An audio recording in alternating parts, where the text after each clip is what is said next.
Bab 4366. Salah pegang. Eric Kin juga diam-diam bersumpah kali ini selama jiwa dewa pulih, dia akan memutuskan semua rantai pola dewa sekaligus, tidak peduli berapa lama waktu yang dibutuhkan. Sudah waktunya untuk menyingkirkan bahaya tersembunyi ini. Eric Kin, aku akan selalu berada di sisimu malam ini. Jika kamu butuh sesuatu, kamu bisa memberitahuku. Di samping, Finola Su berbicara pelan. Aku tahu kamu di sini, Finola. Meskipun aku tidak bisa melihatmu untuk saat ini, telingaku masih tajam dan aku bisa melakukan banyak hal dengan mendengar suaranya. Eric Kin tertawa.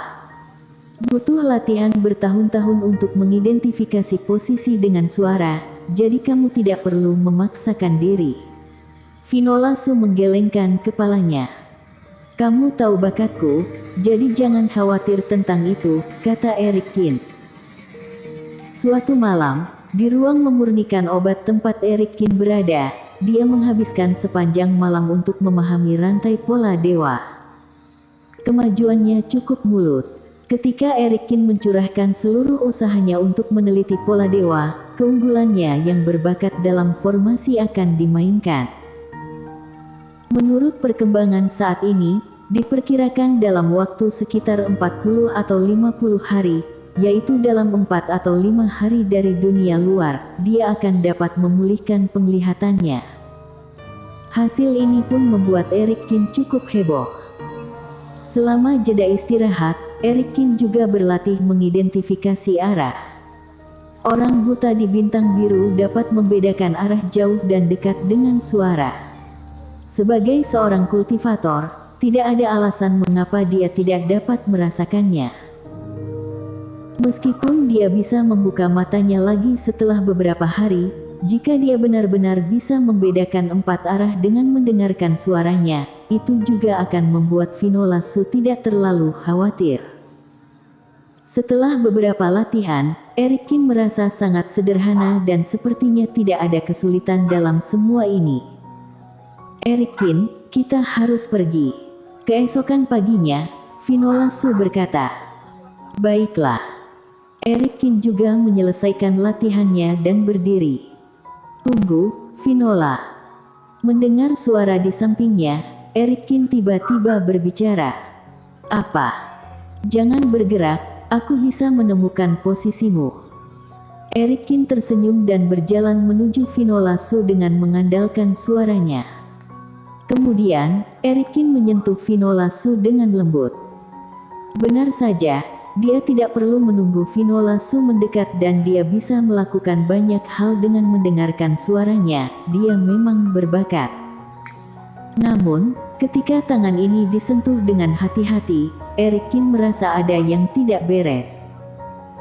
Meski tangan kecil ini juga sangat lembut, selalu ada rasa asing. Eric Kin mengerutkan kening saat mendengar Mita yang berbicara pelan. Eric Kin, kamu menarik orang yang salah. Maaf, aku tidak terbiasa melihatnya untuk pertama kali. Gila, dia tidak sengaja menarik tangan Tuan Istana Yan. Terlalu memalukan untuk menarik tangan kecil Mita yang di depan Finola Su. Eric Kin tersipu, terbatuk ringan, dengan cepat menarik tangannya dan memarahi dirinya sendiri karena terlalu percaya diri dalam latihan ini. Black Demon, kenapa kamu tidak mengingatkanku? Kata Eric Kin dengan marah. Tuan, bukankah kamu memintaku untuk tidak mengingatkanmu? Aku pikir kamu sengaja melakukannya, kata Black Demon dengan sedih. Sengaja, pemikiran yang cukup gila. Eric Kin terdiam sesaat. Sepertinya kamu sedikit tidak akurat dalam mengidentifikasi posisi dengan mendengarkan suara saja. Pipi Mita yang juga sedikit merah dan dia menatap Finola Su tanpa daya. Keduanya ada di kiri dan kanan, bisakah Eric Kin ini salah? Jika mereka tidak tahu karakter Eric Kin, mereka pasti akan berpikir bahwa Eric Kin sengaja melakukannya. Finola Su tersenyum dan tidak memedulikannya. Finola, Apakah formasi teleportasi itu sudah selesai digambarkan? Eric Kin dengan cepat mengubah topik pembicaraan untuk mengatasi rasa canggung. Eric Kin belum memecahkan formasi besar Pulau Penyu dan pulau ini sangat aneh. Ternyata adalah cangkang penyu yang sangat besar. Eric Kin merasa sayang sekali jika hanya membuangnya ke sini. Tentu. Selanjutnya, Finola Su membawa Eric Kin ke formasi teleportasi yang baru saja digambarkan. Eric Kin meninggalkan sesuatu yang paling kritis, menuangkan energi kerohanian ke dalamnya dan formasi teleportasi langsung selesai. Selanjutnya, selama dia menggambar formasi teleportasi lain dalam jangkauan, dia dapat pergi ke Pulau Penyu kapan saja. Formasi 8 diagram Pulau Penyu ini lahir dengan pola dewa pergerakan langit dan akan mengubah kehidupan dan kematian yin dan yang, pergantian siang dan malam dan sangat luar biasa. Jika dapat menguak rahasia Pulau Penyu ini, pasti akan panen besar. Selanjutnya, Mitayan mengeluarkan perahu roh lagi dan berangkat bersama Eric Kin dan Finola Su. Dalam perjalanan, Finola Su juga sempat menjelaskan situasi mereka saat ini. Pulau Peluang. Eric Kin juga sedikit terkejut. Ternyata di bawah pergerakan kura-kura hijau, posisinya sudah lama melewati poin bintang, bahkan lebih dekat ke area tengah dibandingkan Finola Su dan yang lainnya. Dan yang disebut Pulau Peluang adalah tanah harta karun yang pertama kali ditemukan Yudhira Ying. Pulau ini sangat besar dan konon ada peluang di mana-mana. Tapi manfaatnya besar dan tingkat bahayanya sangat tinggi, bahkan jika kekuatan besar seperti Longsu juga tidak mampu menahannya.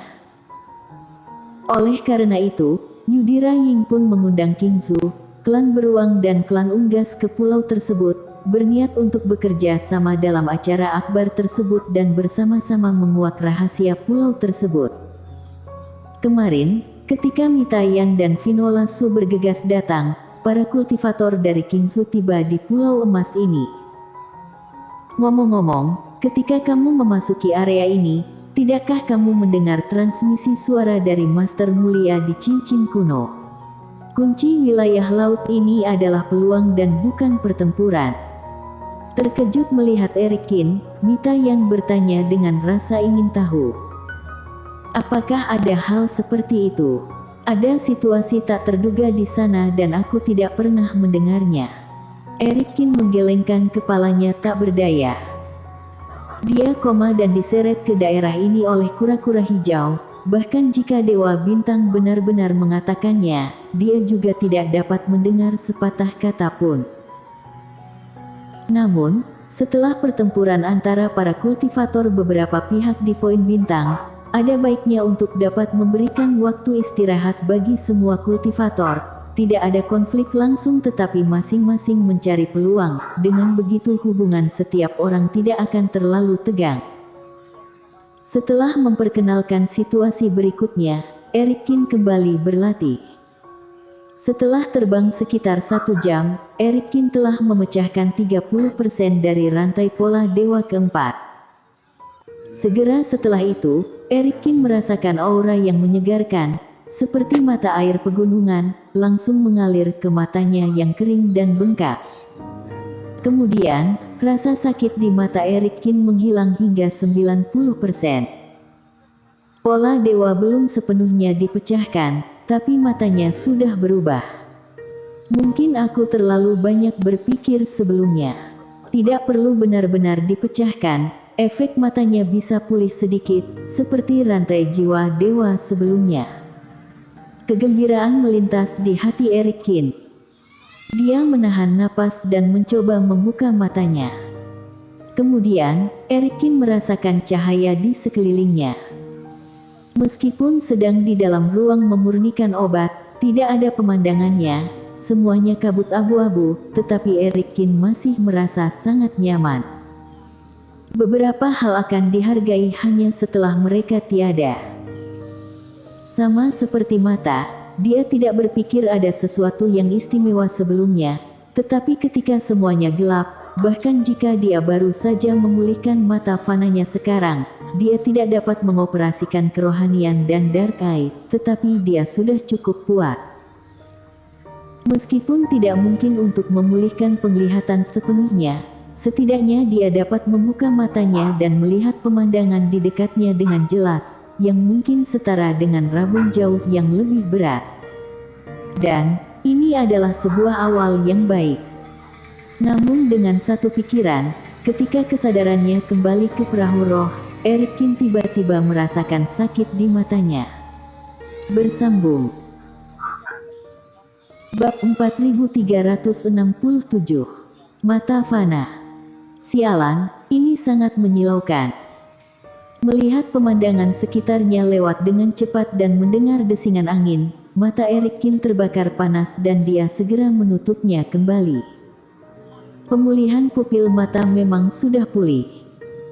Tapi sebelumnya, kemampuan kedua matanya sesuai dengan jiwa dewa dan sekarang jiwa dewa kehilangan satu bagian, yang berarti terlalu berat baginya untuk mengandalkan mata manusia untuk menjelajahi lingkungan sekitar dalam penerbangan cepat ini. Dengan kata lain, tidak masalah untuk melihat-lihat sekitar untuk melihat orang atau benda biasanya. Tetapi tidak cukup menggunakannya untuk berperang atau untuk membantu kultivasi. Pantas saja Mulia Su biasanya menutupi matanya dengan kain putih, jika itu mata fana, terkadang malah merepotkan. Namun adegan Erikin membuka matanya masih terlihat oleh Finola Su. Erikin, bisakah kamu melihat? Finola Su langsung bertanya. Yah, Finola, meski kerohanian belum pulih, aku bisa melihat dunia sekarang. Aku pakai baju warna apa? Putih. Di mana posisi jepit rambut giok di kepala? Itu yang kuberikan padamu, jepit rambut ada di sebelah kiri. Sebelum Erikin selesai berbicara, Finola Su melemparkan dirinya ke dalam pelukannya. Itu bagus, itu bagus. Finola. Erikin juga memiliki hati yang lembut, membelai rambut hitam Finola Su dengan lembut, merasakan getaran tubuh halus orang lain, merasa bahwa Finola Su lebih bersemangat tentang kesembuhannya daripada dirinya sendiri. Dan Mita Yan yang sedang mengemudikan perahu roh di depannya, juga menoleh saat ini, menunjukkan senyuman dan melihat keduanya saling berpelukan, ada emosi aneh di matanya.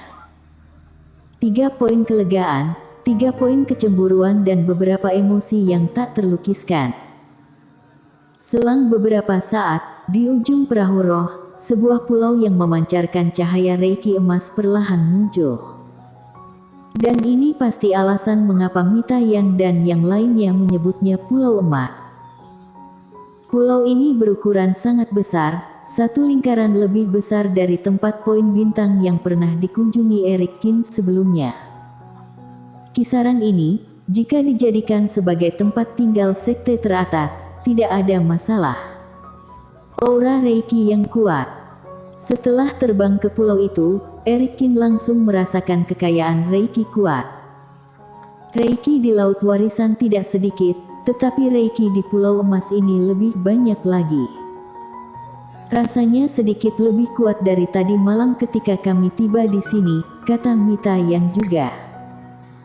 Seharusnya Tetua Di yang mengikuti Yudhira Ying dan yang lainnya telah menerobos beberapa batasan. Finola Su juga berkata. Mengendarai kapal terbang, Mita Yan dengan cepat menuju puncak gunung. Letak gunung ini berada di zona inti pemas. Tapi itu bukan pusatnya, lebih dalam di pulau itu, di tempat yang dipenuhi dengan cahaya keemasan, ada lapisan pembatas yang jelas belum sepenuhnya diterobos. Saat ini, di atas puncak gunung, ada pemandangan yang penuh semangat. Beberapa istana dibangun atas usaha para kultivator.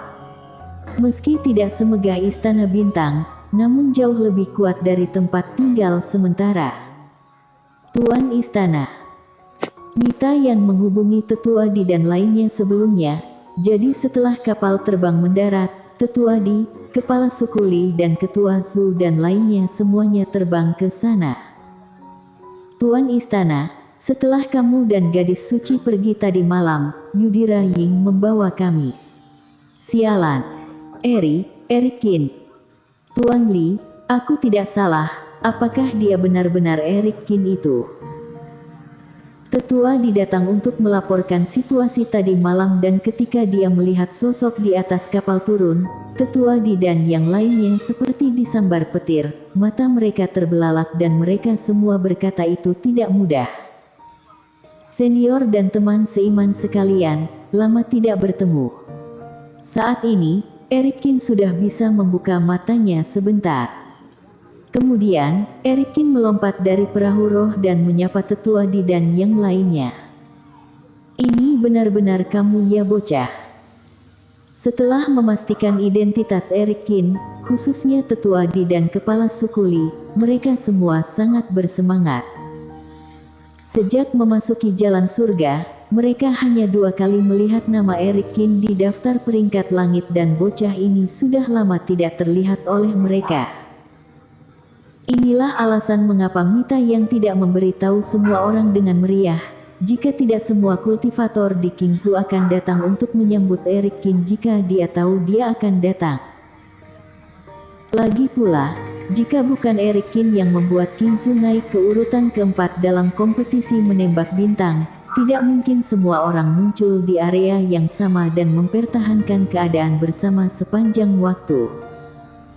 Pantas saja Tuan Istana dan gadis suci terbang tadi malam, apakah mereka menemukanmu saat itu? Tapi bocah Kin, bagaimana kamu bisa sampai ke daerah ini? Mungkinkah kamu telah berada di sini sepanjang waktu, tetapi kamu tidak bertemu kami? Bocah ini tidak ada di sini sebelumnya, kalau tidak bisakah dia berpartisipasi dalam pertempuran untuk poin bintang? Sudah lama sejak mereka tidak bertemu satu sama lain dan semua kultivator juga saling tersenyum dan menyapa. Eric Kin juga merasa hangat di hatinya. Hubungan antara dia dan semua orang di Qingzu tidak seperti teman biasa, tetapi sedalam hubungan anggota keluarga, semua orang sangat senang melihat pihak lain lagi. Jangan banyak tanya, lihat saja anak ini. Aku hampir tidak bisa menahan air mataku. Tetua ditertawa. Itu benar. Sepanjang jalan, aku telah mendengar kamu berbicara tentang Tuan Qin. Kepala suku Li juga tertawa. Kemudian, ketika keduanya berbicara, mereka melihat mata Eric Qin mulai dipenuhi kabut dan kemudian 2 garis air mata mengalir keluar. Ada apa ini? Kedua tetua agak bingung. Sialan, kenapa kamu menangis, bocah? Tetua Di langsung tercengang, melihat mata merah Eric Qin agak aneh, kenapa dia menangis? Tetua Di, aku sangat senang melihat kalian, aku kehilangan kendali atas emosiku untuk sementara waktu, maaf. Eric Qin terbatuk ringan. Bukankah kamu mengatakan itu, hampir tidak tahan? Dan menurut aturan dunia dewa, ketika kerabat bertemu lagi, mereka harus menangis untuk mengungkapkan rasa rindunya, kan Finola? Matanya sendiri menangis, tentu saja karena dia menggunakan matanya terlalu banyak. Tapi ini tidak bisa dikatakan di sini. Finola Su sedikit tersenyum. Tetua Di sedikit bingung setelah mendengar ini. Bocah Qin, hubungan kita sangat dalam. Aku selalu menganggapmu sebagai keponakanku dan aku sangat merindukanmu. Dia mengatakan bahwa dia hampir meneteskan air mata, tetapi sebagai seorang sesepuh, ini hanyalah kata sifat. Dia terlalu tua untuk benar-benar menangis.